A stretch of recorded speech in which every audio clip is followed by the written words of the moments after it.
KVS और NVS joint notice के through 14,000 plus पदों पर आवेदन ले रहा है 2025 के लिए, लेकिन पीआरटी पोस्ट सिर्फ केवीएस में ही होती है। तो क्या आप केवीएस पीआरटी 2025 के लिए एलिजिबल हो या फिर डिस्क्वालिफाइड, यह भी 2 से 3 मिनट में पता चल जाएगा। देखिए, सबसे पहले तो मैं आपको बता देती हूँ कि यहाँ पर ये जो कॉम्प्लिकेटेड लैंग्वेज में एलिजिबिलिटी लिखी हुई है, इसे मैंने सरल भाषा में बना दिया है। तो सबसे पहली चीज जरूरी है कि आप 12वीं पास होने चाहिए और 50% मार्क्स के साथ।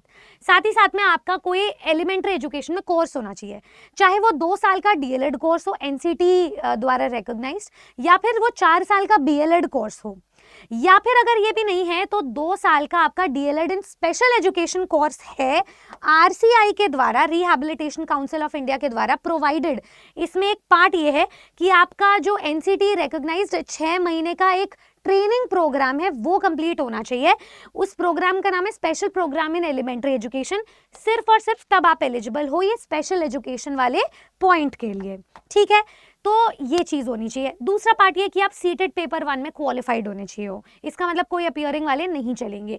तीसरी चीज ये कि आप इंग्लिश और हिंदी लैंग्वेज में फ्लुएंट होने चाहिए हो। इनफैक्ट मैंने फॉर्म फिलिंग की भी वीडियो बनाई है, वहां पे साफ साफ एक ऑप्शन लिखा हुआ है, क्या आप प्रोफिशिएंट है दोनों ही भाषाओं में। केवीएस और एनवीएस दोनों स्कूल्स का एक मेजर क्राइटेरिया होता है कि आप कम से कम द्विभाषी होने चाहिए हो उनके क्लासरूम करिकुलम को संभालने के लिए। तो अगर आप झूठ लिख कर जाओगे तो इंटरव्यू में पकड़े जाओगे, ये चीज याद रखना। चौथी चीज ये कि अच्छे से अच्छे टीएलएम्स का आप इस्तेमाल करोगे, तो इसलिए कंप्यूटर नॉलेज का होना भी एक डिजायरेबल एक्सपीरियंस है। वो आपके पास है या नहीं, वो चीज जरूरी है, डिजायरेबल है तो एक ऑप्शनल चीज है, वो होनी चाहिए, तो बहुत अच्छा होगा, आपके चांसेस बढ़ जाएंगे। अब एज लिमिट की बात कर लेते हैं। आपकी एलिजिबिलिटी को चेक करने के लिए आपकी एज लिमिट होनी चाहिए कम से कम 18 साल, और maximum age limit general category वालों के लिए 30 साल है। इसमें एज रिलैक्सेशन दिया जा रहा है, जैसे एससी एसटी वालों को 5 साल का रिलैक्सेशन है, ओबीसी नॉन क्रीमी लेयर को 3 साल का रिलैक्सेशन है, जो महिलाएं हैं सारी कैटेगरीज की उन्हें 10 साल का रिलैक्सेशन दिया जा रहा है, और जो पीडब्ल्यूबीडी जनरल कैंडिडेट हैं उन्हें 10 साल का रिलैक्सेशन दिया जा रहा है। फिजिकली हैंडीकैप में बहुत सारे और भी कैटेगरीज आपको मिल जाएंगे, जैसे पीडब्ल्यूबीडी के साथ एससी एसटी हो तो अलग रिलैक्सेशन है, ओबीसी हो तो अलग रिलैक्सेशन है, वो आप देख सकते हैं, ठीक है।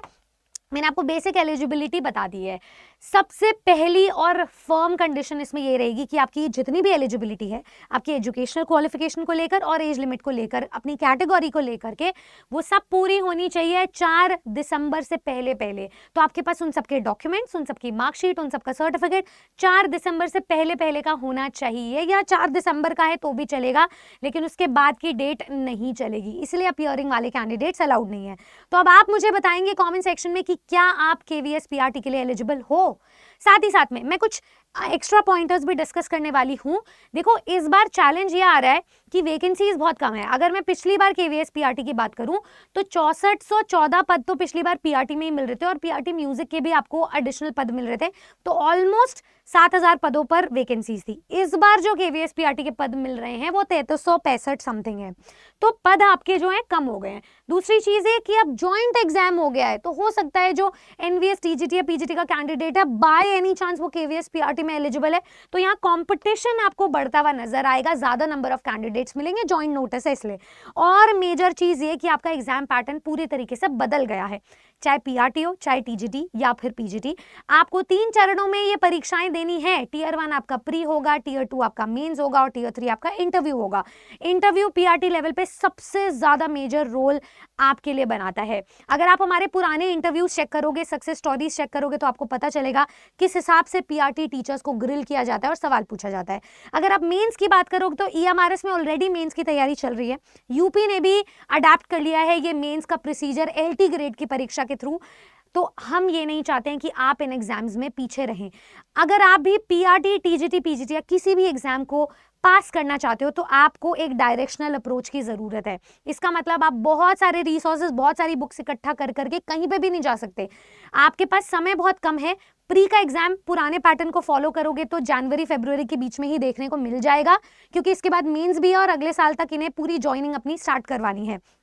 तो मेंस की परीक्षा में भी आपको 1 से 1.5 महीने का ही मुश्किल से समय मिलेगा। आपको तैयारी मेंस पॉइंट ऑफ व्यू से करनी है, ना कि सिर्फ प्री पॉइंट ऑफ व्यू से। तो इसीलिए मैं आपको बता देती हूँ, आप चाहें तो आज हमारे साथ अपनी तैयारी को सक्षम कर सकते हैं और सिलेक्शन को कर सकते हैं सुनिश्चित, क्योंकि इस बार एक और बहुत बड़ा चेंज देखने को मिल रहा है कि टीचिंग एप्टीट्यूड यानी कि सीडीपी नामक चीज है ही नहीं पेपर में, तो कैसे पढ़ा जाए। देखिए भाई, यहाँ पर आप अपने पूरे एग्जाम पैटर्न को समझिए। हम आपकी तैयारी ज्वाइंट इस एग्जाम की करवा रहे हैं, केवीएस प्लस एनवीएस। तो एनवीएस में तो खैर पीआरटी है नहीं, पर आप इसकी मदद से क्या क्या पक्का कर सकते हो। आप अपने जनरल पेपर को पक्का कर सकते हो किसी भी और पोस्ट के लिए भी। तो आप यहाँ देखिए कि आपको सारे टीचर्स यहाँ पे पढ़ाएंगे। आपको पता है कि आपका पूरा पेपर का मीडियम इंग्लिश तो है ही है, साथ में एक लैंग्वेज में इंग्लिश आपको कंपल्सरी मिलेगी। तो मैं आपको लैंग्वेज पढ़ाने वाली हूँ इंग्लिश। उसके बाद आपको रीजनिंग पढ़ाएंगे अभिषेक कौशिक सर।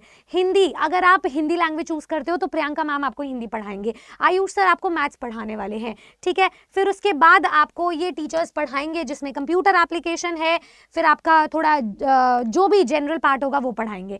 तो अपने सिलेबस को देखो, एग्जाम पैटर्न को देखो और तैयारी अपने आज से और अभी से शुरू कर दो।